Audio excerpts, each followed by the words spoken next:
Other mothers, they always have a mom's house to go to if the marriage falls apart. But I had nobody.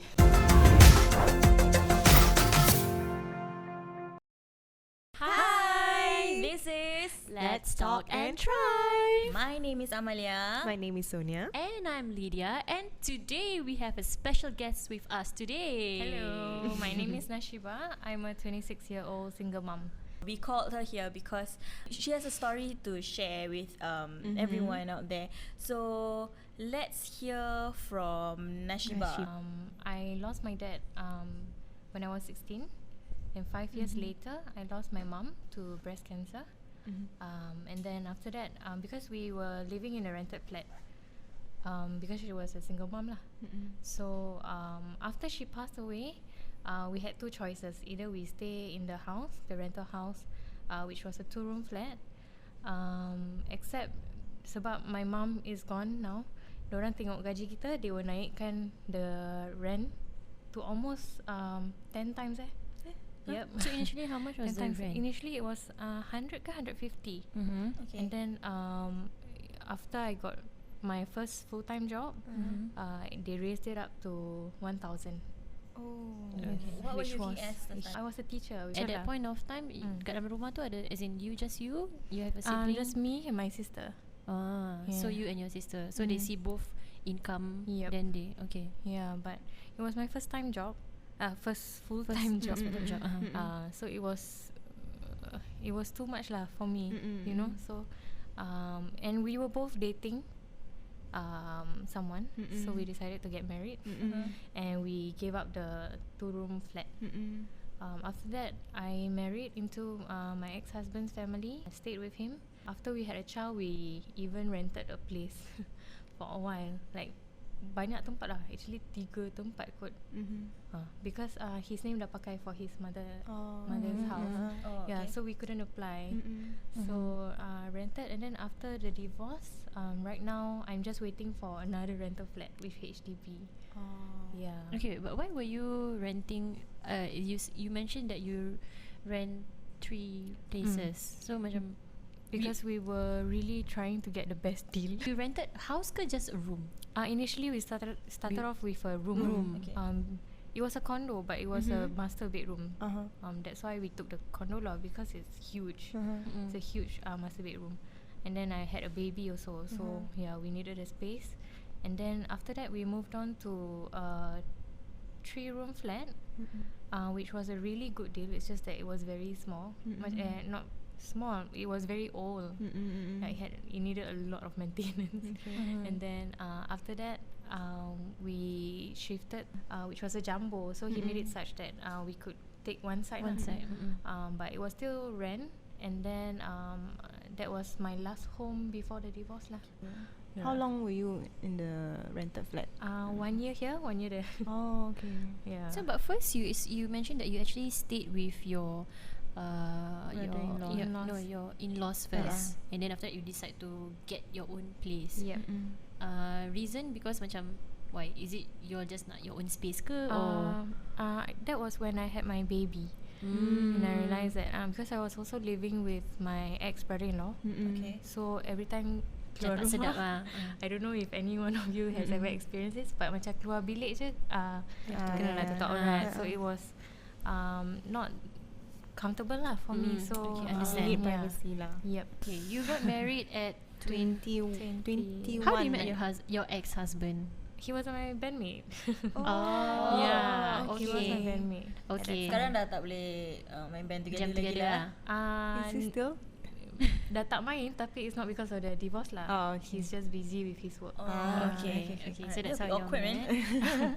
You kenal dia, then after that straight away you guys decide to get married. Yeah. To How be long you honest, guys it was dated? like less than a year. It was Okay. 10 months. Oh. But because he wanted to make me happy, he wanted to tanggung me, in a sense, because my mom wasn't there. So it was just me and my siblings. So yeah lah, we got married early. And in fact, right, the preparation was just 3 months. 3 months. Wow. 3 months. That was crazy. So it's Don't kecil-kecil lah.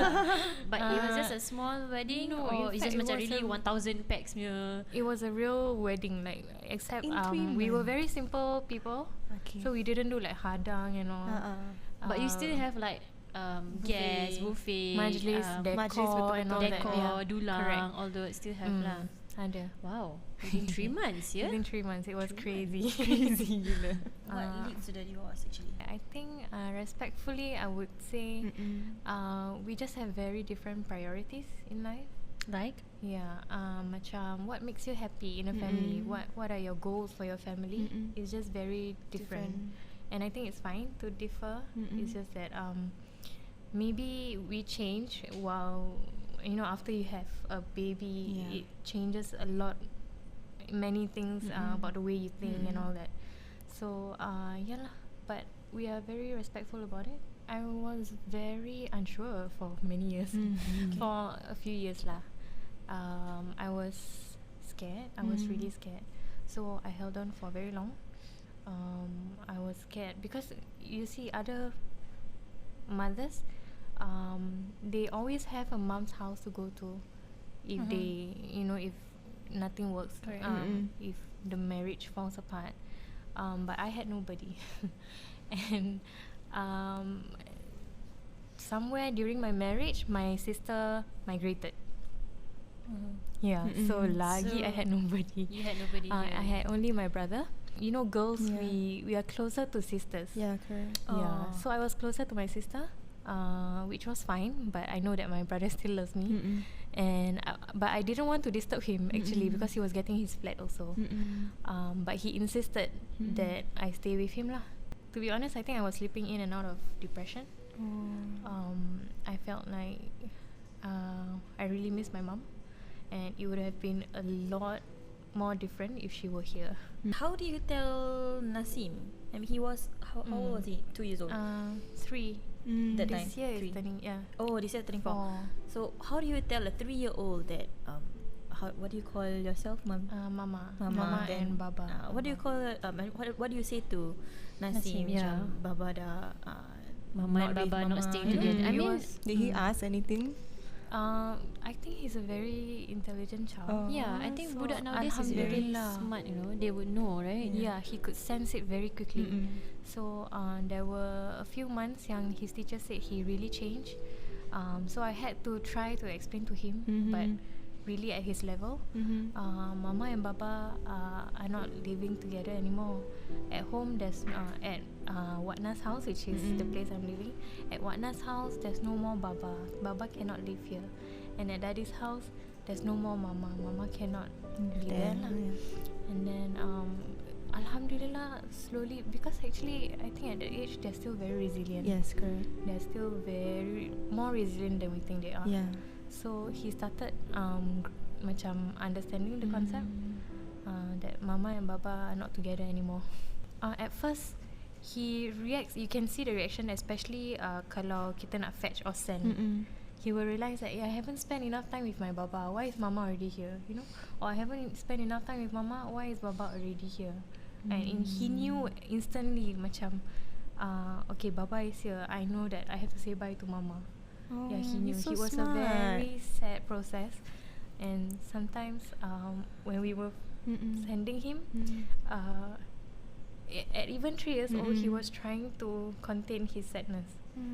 Yeah, and then I would hug him and he would sob, and then he would say, "I want Baba." Yeah, things like that lah. It was very painful to see. And in fact, I was from a broken family. I knew what it was like. So I told my ex-husband to never put our son through that. Yeah. But you and your ex-husband decide on the divorce, right? Like, do you think of your son? I mean, usually they would say like pasal anak, then they will think twice of the whole divorce thing. Yes. But for you and your ex-husband, Definitely. Yeah, of He course was lah. the biggest reason why we wanted to hold on. Yeah. We tried to keep the marriage But for you a very couldn't long lah. time. Yeah, it's not easy. It's not co-parenting. It's not many divorced couples can work on. But I really, because we spoke about the divorce for very long, we communicated about it a lot. After that divorce, you live separately. The current house you're living at is a one-room flat, or Because I have a lot of things, I had a whole house before the divorce. Yeah. So when I tried to move, I needed storage. I badly needed storage. So banyak-banyak barang rumah, barang dapur, all that is in my storage. But then I'm living with a toddler who had a lot of toys, you know, who had a lot of toys, and you need those toys to keep him. Kalau tak, kesian, dia tak ada benda nak buat. So right now, like, everything I try to squeeze in one room. When he's hungry, he needs a snack, I will put all his biscuits in a Toyoko drawer.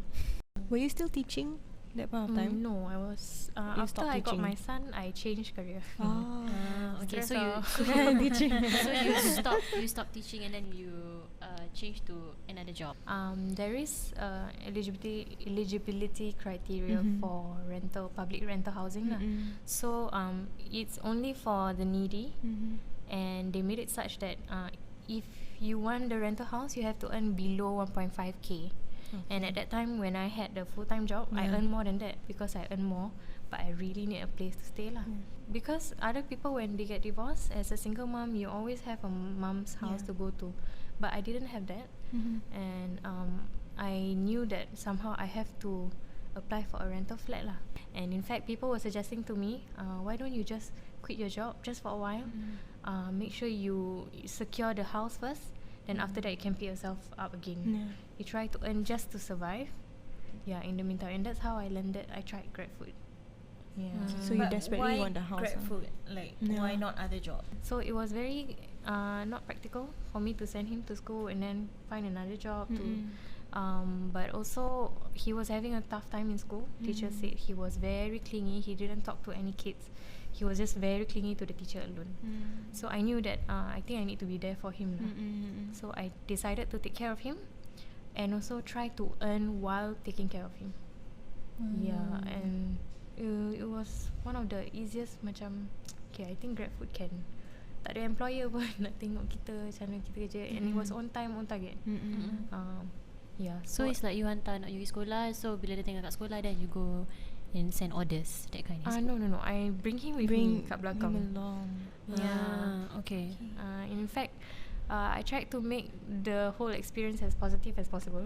So you explain to him, you told him that you are doing this, you are working, then he have to follow you. In a way, you nak spend we time had dengan dia to- lah. Yeah, correct. And to be honest, he is quite fast. Macam dia faham, oh, we collect food, oh, now we send food. And kadang-kadang kesian dia lapar. Can I eat? I Dah said ambil no, makan we are sending McDonald's. Ambil food. dalam beg. But then after that I will go offline and then quickly teman dia makan lah. Then after that continue back. So how long, okay, in a day, one day, how do you have like a specific macam, okay, from what time to what time that you Okay, clock I used to in? try mornings, and then I realized it's very hot. From 10 to 2 around Yes. the lunchtime. 10 to 2 it was very hot, and he got very cranky. And also I was getting dark. Kita perempuan. Okay, so after that I decided to, okay, why not I take it slow. I cannot expect too much of myself. correct. I'm just trying to earn whatever I can, and I don't want to push him too hard also. It's not fair for him. It's not the childhood that you want for him. So we will go out for lunch, and then after lunch we because 2 to 5 is the lull period, tak ada orang order sangat. So we will go for playground, then dinner time 5 to 9 sometimes. Itu yang banyak. Kadang-kadang sampai malam even for weekends lah. So you stop childcare for him? Withdrew. So you juggle him full time, and then at the same time you do GrabFood. Yes. Did interesting. he throw any tantrum while you are actually working? Yes, actually, because Kan? it's not easy. Yeah, it's not easy. Children Lagi can macam be of very course, unpredictable. Yeah. Lagi macam kalau kat luar tiba-tiba macam want to sleep, or like you Yes. know, lapar ke apa. Correct. Nak balik ke? Nak I nap time. really tried to pick up his patterns and tried to foresee lah. So I try to make him nap sometimes. Kalau tak pergi playground tu, balik rumah sekejap after lunch, and then make him nap for a while. Sebab kalau pernah sekali tu kita dah nak balik tau actually. And then I felt the weight behind moving, macam shifting, the weight shifting. Then I thought alamak, dia ni nak main-main ke apa, sebab he can be quite cheeky. Dia terlelap. Ada lah marah dia macam Nasim, stop moving. Stop moving please. Mama needs to cycle. Do you want to fall off? Then kali dia senyap dia tahu. Kali pusing belakang member dah gone. Member dah terhuyung-hayang. I felt so bad because yeah, he was already like sleeping like that. Tu dah malam lah. Dah malam. How does that make you feel as a mother? I wanted to cry. Oh my god. If me, I would be like, mom, I just guilt. stopped dekat zebra crossing tu. Before the zebra crossing, I turned. Kejut dia. And I woke him up. Nasi, wake up just a bit more. Dah nak sampai rumah pun. But how do you juggle between like, you know, since you dah tak hantar dia pergi sekolah at that point, right? So at the same time you need to work to, you know, send orders and all. How do you juggle with motherhood at the same time? Macam, you know, kids at that point of time, you nak kena expose him to a lot of activities. You know, dia punya playtime dia, nap time, baca storybook or even like screen time. Like how do you manage? Balance the learning also lah. Because I used to teach part-time Correct. when I was taking care of him in his first 2 years. I was breastfeeding and trying to homeschool him. So right now I'm trying to do the same. I'm trying to pick up balik. And I still have a lot of learning materials in that one room. That's why everything is everywhere. I try to still teach him ABC. And then when we go out, I also feel that it's a lot more hands-on. So he still gets his playground time, and then sometimes he's very one with nature. Oh, that's nice. So in a sense, he loves like touching trees. So dia and suka all that. ikut you lah. Yeah, he enjoys it lah sometimes. Cuma kalau dia penat, nanti dia cranky lah. Yalah. Like you said, he will get tired behind. I'm just curious, how much do you earn in a day for delivering food? Obviously kalau kita kerja seorang dengan anak, kita boleh ciong. Literally I can earn double when I don't have him than when I have him. So I don't be too hard on myself. When I do dinner time, I get about 5 to 7. 5 to 7. Yeah, 5. My minimum is 5 lah. My usually target. So 5, you calculate macam you get $5 to $6, not including incentives lah. So it's about 30. Do people actually like look at you macam, because you have to wear baju Grab food tu kan? I mean okay lah, sometimes they don't wear. Then like do people actually like look at you macam, you bawa your anak, macam actually, judging you like, why you bringing him? Pernah orang tanya ke? Bukan tu juga, because when you cycle, right, you have your anak at the belakang, kan? Belum sampai je orang dah tengok. Right. So that used to be the case. I wore the green Grab food shirt, bawa anak. And then you have the bag lagi kan? Yang besar-besar kan? Bag tu ada smaller bag lah. Ada smaller one kat depan. So dulu actually people can be quite nice. Okay. Kadang-kadang especially hari Jumaat, ada je orang kita nak sedekah lah, my anak lah. Dia macam, alamak, aku kerja susah payah, anak aku yang dapat free fish. Tak adalah, I'm just kidding. But Alhamdulillah, like people can be really quite nice. But after a while, I don't like the attention. I mean, I understand that orang niat baik, cuma I just don't want to pressurize myself with the you know, like people, takut orang fikir, alamak, dia ni kesian ke anak dia. It can be otherwise. Like some people can be positive macam, tapi ada macam, kenapa dia bawa dia anak tak dia? tahu back story dia main Ada tak ada orang berbual macam itu? Ada orang tanya lah, kenapa tak hantar mama?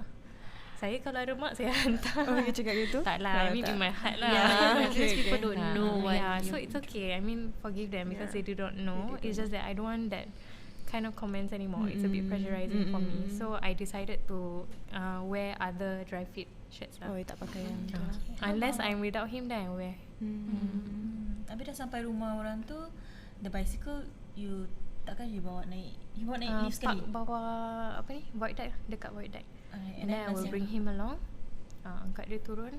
There's a difference. It will always take like 5 minutes more. Like extra macam kena turunkan dia, kena unbuckle the strap, kena angkat dia turun, bawa makanan. Nanti kalau dia lari-lari, kena kejar dia. You know, it's always like 5 minutes more every time. And then dah hantar naik, you know, at first when I started, right, he was like, whose house is this? Nanti kadang rumah Cina pun dia buka kasut. Can I go in? Dia I kan wanna nak go pergi rumah in. orang. Dia nangis on tantrum kat situ juga ada tantrum. Dia Sebab dia like, nampak orang mainan tu kat cakap apa? dalam, nampak kawan lagi dia dah lama tak pergi sekolah. Orang tu cakap apa selalu? Ada Usually yang people cakap? are very nice. They're like, oh, you bring your son, hello. Then they will say,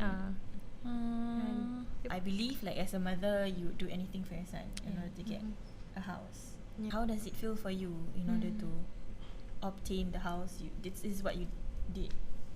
To be honest, I'm still a work in progress. There are some days that I really feel macam kenapa lambat sangat Allah nak senangkan hidup aku. Kenapa macam lama sangat aku tunggu ni. But I feel that in order for things to get better, they have to get really bad first. So that's my motivation lah. I can't wait to pick myself back up again. What was your struggle during that period before you have that faith? I'm sure you have. You mentioned you went into depression and then nak kena jaga anak lagi. Macam mana? What was really going through my mind? There were days when I felt that I couldn't take care of Nasim. Literally, like I was just in bed. I had to call my ex-husband. Can you please pick him up because I'm really in ruins. Like I wasn't even eating myself. And I felt bad because macam I wanted to take care of Nasim. It's just that I can't even take care of myself now. It was the hardest thing to do lah, to have to take care of yourself when you have someone under you. Until I went to see doctor dekat polyclinic. I really tried doing all sorts of things to heal. Like pain does a lot of crazy things to you. So I went to see friends. I think grieving is a very personal process that differs from person to person. So you really have to figure out what works for you. But how about your surrounding? You know, were they like positive? Like were they like pushing you to become better? Were you surrounded by good people? Alhamdulillah. Sometimes you lose people, but Allah always replaces them. Right? Yes. In fact, I've gained like many friends who are very genuine people who really hold space for you in their hearts. Like they respect you. They don't want to hear your story, like all of it, but they know that you wouldn't do things without thinking. So I think that was very important. Friends like that. I respect that you actually want to take care of Nasim despite having mixed emotions yourself, and you put your son first. I think that's naturally when you become a mom. You will Mom put instinct. I think we talked about this before. your child as a priority. But then, I mean, I understand you when you said that. I mean, most of the time people say, okay, jaga anak. But then, without realizing, like, we have to take care of ourselves first. Because I encountered that when I was taking care of my daughter by myself. So, macam, okay, everything is about your child. Tapi without realizing that you are actually so tired, you are so penat, you sakit or whatsoever. Then, like, nobody really take care of you. And, I mean, for yourself, it's even more, I think you would be feeling even more susah because you're alone. You don't you are going through that process of divorce. Technically macam The parents tak ada. So you're all by yourself. That is even more. I cannot imagine how it feels to be at your position, because I mean for me penat, but then like I would still like run to my husband macam, can you please jaga anak, you know. But for you, like you very strong. I really salute lah. I think that's what any mothers would feel at some point. Ada mak ke tak ada mak, sometimes macam you still feel all the pressure on yourself. Yes. Sometimes I feel like my dreams were affected because of motherhood. Back then I was fine being a teacher, but after dah dapat anak sendiri, macam Priorities you change. feel, yes, correct. Right. You change as a person. Macam you thought you're gonna be a teacher all the time until you have your own son and you feel like you're doing more for other people's children than your own. And then I decided to homeschool him, teach part-time instead. And then after that I realized that if I were to go back to full-time working, I don't think I can be a teacher. I want to shift. It's okay lah if it's something you get a pay cut. As long as I go home, I just focus on my son. And I don't have to, when you're a teacher, there's always work to bring back home. Yeah, correct. And I didn't want that. So I went through that process of macam really sacrificing for your child. And yeah, like I said, like you really change after motherhood. Do you think when Nasim dah besar, you would change? You would actually chase your dream? Yeah. To be honest, after I got Nasim, I feel like there's a whole new cycle of process of soul searching I need to do. Because I realized that I love taking care of him at home, you know, like, and there's no wrong or right answer. I think it's to that me. satisfaction lah when you dapat jaga dia, you dapat dia besar depan you. Correct. How you gonna like, you know, educate him and all. Yeah, and not just that, but like I love taking care of the house. I'm really a makcik at heart. Like It's okay, I love I also cooking makcik. and all that. I love cooking every day, and you know, like kadang-kadang nampak makcik-makcik pergi pasar pagi macam jealous pula. Alamak, aku kena kerja pula. So cute. Macam gitu lah. Then I feel that I really changed after motherhood. And But then it's a good I feel you. change. Yeah, I feel you. Sekarang it's macam still a soul searching process. therapy is pergi supermarket macam right. I would enjoy like going to the supermarket, macam beli ni beli tu, nak masakkan untuk anak. Correct. That kind, Yeah, it's a newfound dream. If you are talking about like career dreams and goals, macam kalau dapat jadi suri rumah, not so bad actually. Cuma That's realistically amazing. macam it's a tough place to be in. Yeah. You know, when you're in Singapore, such a fast-paced country. In my head or right now, I'm a career driven person. I'm very on with, I need a job, I need to earn this much, I need to follow my dreams. It's something beautiful as well. I think we mentioned that, and we kind of respect each other because I cannot tell her, Nasyiba, get a job lah. You know, I can't do that. You know, knowing that you need a rental house, right? Alhamdulillah, after people found out about my GrabFood experience pun, they offered to macam apa ni, kasih I tutor their children, and I would bring Nasim along. And then because this child, my tutor has siblings, so he can play around with him, that's and they don't mind nice. taking care of him. Alhamdulillah. And you're teaching also. How did your Kita. sister react when she found out that you actually hantar makanan through GrabFood and you drop your job? My sister was very sad. She felt very sad as a sister. She felt like, what can I do more? Am I, you know, like Masa tu dia dah move. she felt bad. She felt bad that she's so far away. Okay. So but she's very, very nice. She kirim duit sometimes, and then she was very sad lah. She was like, I'm very sad that you have to do this. I just want a comfortable life for you. I know you're much better than this. You're more educated. I know you, and you're not supposed to do this. Like she was very sad lah. But I told her, don't worry, kakak. I'm okay. I'm really okay. It's just that I just have to learn along the way lah. Do you have like your down days? You just break down? Pernah. In fact, when I'm cycling with Nasim, there was this time he was very tired, and I really wanted to hit my target. It was dinner peak lah. Dinner peak ni time orders just come in very quickly, so it's very easy to earn. And then he said, Mama, I'm sleepy. So I was near Westgate ke Jam tak salah. And then I was like, alamak, macam mana So I had to ride to Jurong East Library and let him nap.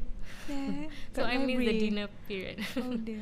Yeah, then I was very hard on myself somehow because I didn't meet my target. Dah pakai, and it's very busy, you know, when you want to go cycling with a child, bawa bag, bawa apa ni? Correct. Keluar dengan dia anak punya je nak. cap, Yes. bawa dia punya botol, diapers, Barang-barang dia snacks, semua. all those things. those. Yeah, so it takes a lot more effort to go out working with a child, and then now you want to nap.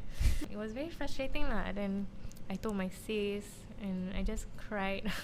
And in fact, the library was closing, so I carried him, went to the staircase kat depan, and I just sat there and cried. Yeah, and then I told my sister, like, I felt very sad lah, and she was there lah. Alhamdulillah. I still have people. I don't need many people, but just a few What were friends. you thinking then bila alamak why you were sad? What triggers it actually? I think maybe at the point you were probably feeling macam aku nak clock in order, habis anak aku tidur pula. Correct. And also like Pressure it lah. took a lot of courage to start doing GrabFood with my child. So I was like, if I'm doing this, dah spend a few like $200 on the bike, on the gear, on the child seat. I better do it. I better go all out, you know. But then this happened. Then I realized that, alamak, I cannot be too hard on myself. Yeah. So and then I still have things to pay. You know, I have storage to pay. I have my phone bill still. You know, life goes on. I still need to buy food. So it was a lot of pressure like that lah. At any point, do you actually blame your divorce? I just think that it's all dituliskan macam itu. It's written. And if anything, in fact, especially during my you know, slipping in and out of depression, I have a very strong tendency for self-blaming. Yeah, okay. Like because I married early. I wanted to marry early. So kalau bila dah ada cabaran macam gini, kena terima. You know, kena terima that I wanted this. I went into this knowing that there is a chance. You know, kita tak tahu. Right? Marriage is a gamble. So we have to prepare ourselves lah. I battled it for the longest time. And especially you know, past experiences really shape the person you are, and sometimes the way you think about yourself. Like from the divorce till the time I lost both my parents, I felt like, what is more to life? You know, I questioned my worth a lot. Like, especially when you go out with your son and you're struggling by yourself, and then you see families at the coffee shop, and it's like you're invisible. You're just by yourself, and I forgot what it's like to have a family like that. No matter what, nothing can compare with your own family. The comfort that you feel with them, all the jokes with your own mom, all the silly moments with them. Even though dulu kita sumbat 4 beranak dalam rumah 2 bilik, you know how we live with a single mom, but we were very bonded, very bonded. And when she left, it was very different. I'm sure you understand. Yeah, and sometimes I feel like, how did I get here? Macam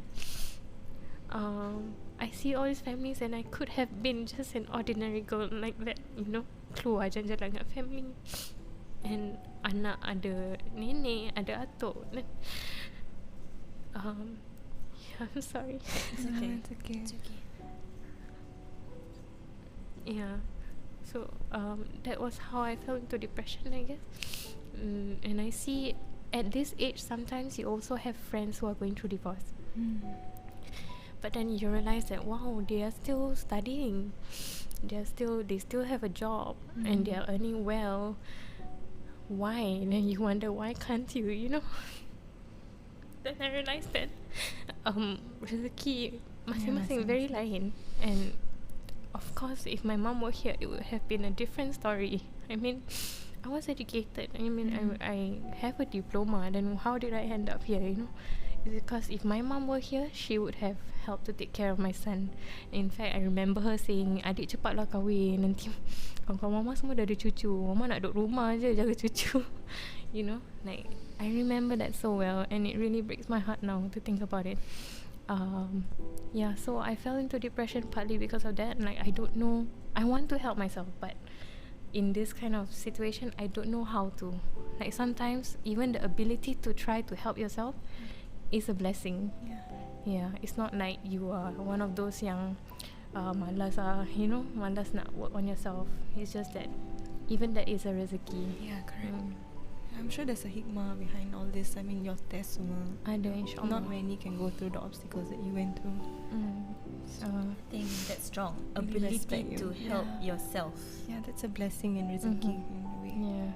You imagine you have your mom and probably Nasim in front of you. What would you say your mom? What would you tell your mom first? A lot. I think nak cakap macam, even if I had one night with her, like, it wouldn't finish the story. A lot. In fact, she wanted to be a nenek. She really wanted to be a nenek, and I think she would have been a great nenek, you know. Was that one of the reasons why you Got married early? No, because at that time she was already very very sick. It's just that she wanted to see me married. And in fact, when rombongan datang untuk merisik, she was already on a hospital bed, but at home lah. So datang, and then when she heard that I wanted to get married, she was so happy. She was so relieved. She couldn't stop saying Alhamdulillah, Alhamdulillah. Like maybe like she felt that macam okay, you will be well taken care of. Yes, you know, correct. Yeah, exactly that. Were you in a rush to get married at that point of time? Because you mentioned the house. Sort of. Yeah, because of the housing. And also my ex-husband just wanted to accompany me, because after you lose your mom, we are all broken in some way. And I'm still broken from my parents' divorce. I'm still grieving over my mom, and I had a lot to heal from. But eventually I realized that you don't make someone carry your baggage with you. It's just that, I mean, you're still carrying all the baggage by yourself, because no matter what, there's nobody in this world that can fully understand what your pain is like inside. It's just Allah. It's just that while you're carrying the baggage by yourself, you still have someone beside you to, you know, to help you, to help make your life better, to help make you happy. And but eventually all the healing is all by yourself. There's nobody who can really take the pain from you. I never regretted getting married to him. I felt that in many ways, of course ada masalah, but in many ways he saved me in some ways. Macam I would have been so lonely without him. There was a lot of good still in our marriage, especially at the start. Macam yeah, we had a lot of macam pockets of happiness here and there. We shared a lot of happy moments that I wouldn't say I regret. At that time, he was still macam, to me, I read this somewhere, sometimes people are just passing clouds. So they provide shade to you whenever it's time, and then whenever it's time to go, they will just leave. Yeah, I mean, that's life. I'm just amazed at how positive you are, Her despite words. like, you know, macam you at the point of time you lost your mom, and then you met your ex-husband hoping that, you know, you want to start a new life, find your happiness, and then after that you had your son, and after that you go through a divorce. So macam, and despite going through all of that, you are still telling us your story and how positive you are, saying that macam you didn't regret a single thing. You know, some would macam, no, I really regret, I should have married early, I should have, you know, like Trust me, like there are days when I do that. It's just that eventually you have to Accept it. you cannot find peace in your life knowing that macam you're pushing the blame on someone else. correct, yeah. I True. totally To me, agree. that's what I feel. Like semua dia dah tertulis, so terima lah. What would you say to Nasim? What would you tell Nasim as a mum? As a mom, I really hope that my simple gift of presence is what, like, it's a testament of my love for him. Like right now, there's so many things that I want to do for him. Yeah, there's so many things that I want to buy for him, but I mean, this is what people always say, macam, you buy toys, children won't remember you for the toys that you buy, but children will remember who was there for them. And I really seek comfort, and I find so much more meaning in life when you know, I come to him and he's like, I love you, mama, like randomly. And then when he looks at me so lovingly, then he would ask, do you like me? No, Nasim, I love you. Yeah, it's really he really gives a lot of meaning to me. Yeah, and strength. Yeah, correct. It's so I'm sure heartwarming you to hear. But what understand. do you hope, you know, from Nasim in the future? Resilience and character is really way more important in children. especially children these days. Yeah, correct. Yeah, it's a different. So I just hope that he grows up into a very fine young man who's strong in character, very wise and kind-hearted. Yeah. Thank you for sharing the story. Yeah, thank you so much. I know Thank you for having me. It was beautiful. I like. Tak, aku macam masih like, you know, imagine Yeah. how she takes care of Nasim while going through hardship, you know. Correct. I wouldn't be able to multitask my mind, you know. Aku nak pisahkan. I mean, I'm going through a divorce and then after that I have to take care of this little one. But you managed to do it, you know, with housing, issues with housing, but you're resilient and you find courage to pick yourself up. But I hope the viewers or the audience or any the listeners who are watching this episode, some people can actually relate to this story. But what do you have to say to young moms or even single moms out there? For the young moms who probably was in my position, like you want to take care of your son, your children, it's okay if you feel like your calling is to stay at home because I think the social norm is that you have to work because but of course it comes with sacrifices. Every choice has its consequences and you have to sacrifice in other ways lah, macam financially you have to lower your expectations, and then it's okay, you know, you don't have to conform to the norm, conform to other people's expectations of you. You be the kind of mom that you want to be. And then for single moms macam mana nak cakap it's tricky lah, macam try to seek help whenever you need to. Dah tak boleh malu-malu. Of course you are responsible for your children, but when it comes to yourself, you also have you are equally as important as your children. And I've always heard of this and I held on strongly to it. They say you don't have to be a perfect mom, you just have to be children don't need perfect moms, they need happy moms. Yes. And it's so true. So I hold on to that. So try to be as happy as you can. Your heart once in a while will always ache. And it just knows how to go away sometimes, the pain, but it will come back. But the mind I think is a dangerous place where all the thoughts are, and it can really influence how you go on your days and how you really tackle problems in life. So I feel that eventually kena kuatkan semangat. And if you think positive, your life will be positive. If you think negatively, then but to be honest, like when you say that, I'm still a work in progress lah. And there will be bad days, but we just have to embrace it all. You know, perempuan kita, we are very lemah in that sense. Hati kita very emotional also. But how you make it a strength is is another thing lah. And eventually like your mind really plays a lot more of an important role. That wraps up this episode. Thank you, Nasyiba, for Thank you so having me. much. Thank you for sharing your story. Sorry, Nasim, for pinjam your mother's kejap. Share this episode on Spotify and Apple Podcasts. Okay, and every Monday we are sending out Telegram notes, so be sure to subscribe to our Telegram at Type and Thrive. And you can follow us in our Instagram and also YouTube channel. Alright, thanks, Nasyiba. Say bye. Thank you. Bye.